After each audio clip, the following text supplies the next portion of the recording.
Hey everyone, so I've been having some trouble with my Xbox steering wheel, and I think it's called the Thrustmaster.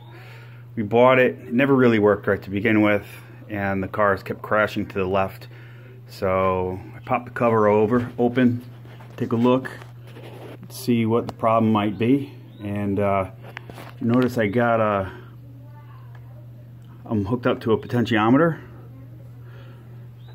Got a couple of wires going in, making sure they're not touching each other, and I have it on an analog meter. And if you notice, if I turn to the right, needle moves nice and smoothly, and that's, I think, a pretty good representation of a right turn. And now if I go to the left, moves to the left. But if I start to make subtle movements to the right or left, you'll see the needle jump. And sometimes you'll see that, where that's a pretty good representation of you crashing into the wall in a sharp left turn.